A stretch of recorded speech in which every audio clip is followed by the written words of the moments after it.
이런 생물들은 상대하지 않는 게 좋아요. 와치모조 채널입니다. 오늘 소개할 차트는 마블 유니버스에서 최강 캐릭터 탑10을 정리해볼게요. 이번 차트는 마블 유니버스에서 경이롭거나 또는 강력한 악당과 영웅의 실체를 살펴볼게요. 당신은 마블 유니버스를 알고 있나요? 와치모조.com을 클릭하면 최신 마블 시네마틱 유니버스 지식 테스트를 진행할 수 있어요. 캐릭터의 등급 체계와 에너지 수준은 각자 달라서 순위에 이슈가 있을 수 있어요. 이번 차트에 어떤 캐릭터가 올라가 있다면 분명 마블 코믹스 역사상 가장 강한 캐릭터일 거예요. 타노스를 기대하는 시청자들 주의해주세요. 우리는 초능력이나 특정 무기가 없는 캐릭터성만을 평가했어요. 타노스는 강하지만 인피니티 건틀렛이 없었다면 미친 타이탄 외계인은 10위에 끼지도 못했을 거예요. 10위 갤럭투스. 세계를 삼키는 자라는 명성을 가지려면 아주 강력한 힘을 가져야겠죠? 갤럭투스 본명은 갤런으로 전에 우주 문명의 생존자이자 멀티버스의 새로운 화신으로 멀티버스가 붕괴할 때 갤런과 타성이는 운명을 받아들이고 대폭발로 종결하는 것을 주시하고 있었어요. 이유가 무엇이든 갤론은 살아남고 갤럭투스로 다시 태어나 멀티버스의 다음 대폭발에서 다시 태어나게 돼요. 때문에 차트의 그 어떤 캐릭터보다 훨씬 나이가 많아요. 고도로 진화한 상태에서 엄청난 에너지를 충족시키기 위해 전체 행성을 삼켜야 했죠. 우주 실력의 지배는 두려웠지만 실버 서퍼 같은 사도에게 부여해 무적이 되었어요. 9위 사이토락. 마블 유니버스에서 가장 강한 생물로 말하자면 우주 에너지, 과학기술 실력, 마법 등등 전통 초능력과 구별하려면 조금 복잡해지죠. 특히 그들의 구분이 모호할 때 에너지 등급이 일치하지 않아요. 마법만 따져도 사이토락은 거의 무적이죠. 별명은 파멸자, 멸망의 왕, 유일한 분노지부 등 속세에 발을 들여놓지 않아 그의 최대 한계가 어느 정도인지 가늠할 수 없어요. 하지만 마법 신기는 우주에서 가장 강력해요.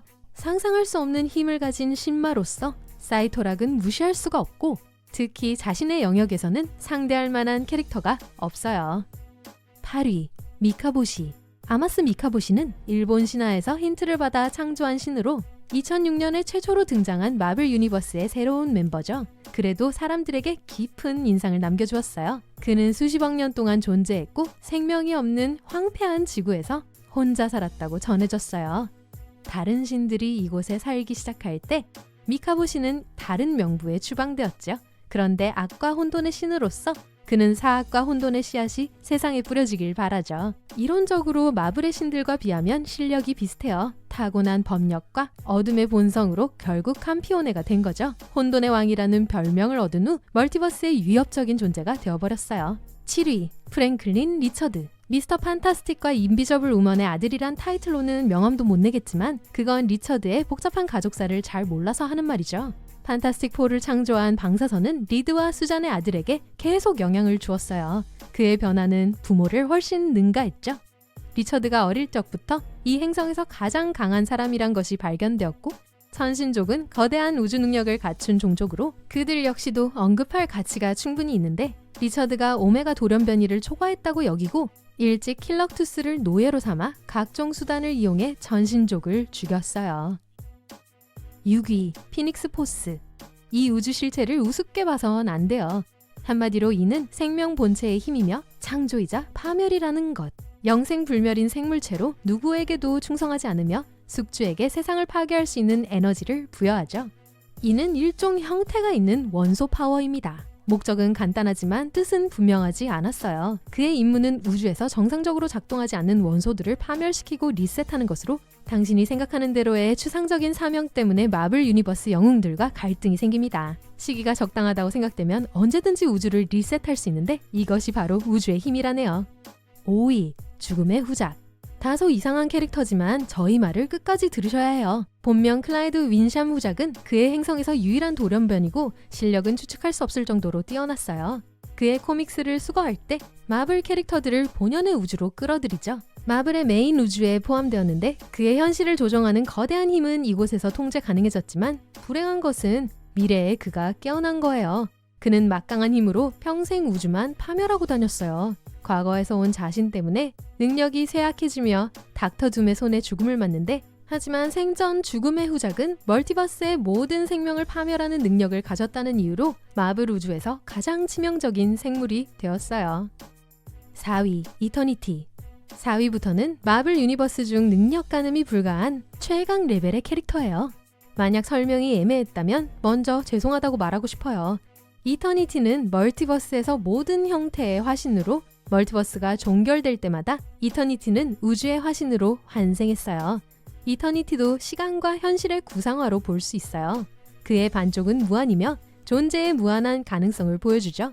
앞서 말씀드렸다시피 우리는 이러한 생물체들을 이해하기가 어렵죠. 이터니티와 무한에 대해 죽음과 소멸의 기본적인 자연의 힘을 의인화했다고 생각하면 쉽게 이해가 되겠죠. 3위, 리빙 트리뷰널. 매 특정된 우주에서 우리가 언급했던 힘들이 작용하고 있지만 리빙 트리뷰널이 탑3가 될 수 있는 건 그 어떠한 우주의 구속도 받지 않고 멀티버스를 수호하는 임무를 맡고 있기 때문이죠. 이 우주 실체는 마블 영웅들에게 닥치는 문제에 대해 관심이 없고 진정한 대세만을 살피는 역할로 거대한 불균형이 생길 때만, 예를 들어 우주가 악마에게 삼켜진다거나 특정 우주가 다른 우주보다 강해질 때 개입하거든요. 리빙 트리뷰널은 인피니티 건틀렛보다 강한 멀티버스 본체의 화신으로 아마 같은 레벨 중 그의 제자들만 대항할 수 있을 거예요. 2위, 비욘더.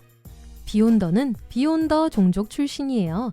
그들은 리빙 트리뷰널의 죽음을 책임지는데 그 힘은 직접 보는 것이 이해하기 쉬울 거예요. 하지만 그가 주목을 받기 시작한 것은 마블 영웅과 악당들이 거주하는 우주에 휘말리게 되면서부터예요. 말 그대로 비욘더는 멀티버스 밖에서 온 초자원 생물로 우연히 지구 악당에 이끌려 이곳으로 들어왔는데 인간과 그들을 움직이는 물건에 집착하기 시작했어요. 그는 현실 조종자예요. 강력한 화신이 들어선 그 순간부터 그는 멀티버스의 최강 생물체로 인지됐어요. 다재다능하여 혼자 힘으로 멀티버스를 파괴할 수 있죠. 그의 수준과 맞먹는 사람으로 분자인을 예로 들 수 있어요. 탑 1. 모든 것들 중 하나. DC 코믹스에 신이 있다면 마블 코믹스엔 모든 것들 중 하나가 있어요. 이름 그대로 멀티버스의 만물을 통제하는 캐릭터예요. 멀티버스의 창조를 책임져요. 마블 코믹스의 신이자 창조자로서 그와 만날 수 있는 캐릭터는 거의 없었어요. 판타스틱 4와 스파이더맨, 타노스는 행운하였죠. 물론 형체와 성별이 바뀌었다고 해도 힘만큼은 제한을 받지 않았어요. 세상을 창조한 만큼 이 세상에서 유아독존입니다. 이게 바로 그들만의 특권이죠. 모든 것들 중 하나는 그야말로 명불허전이네요. 이번 차트 마음에 드셨나요? 왓츠모조에서 더 많은 영상을 볼 수 있어요. 우리의 채널을 구독하고 최신 영상을 받아보세요.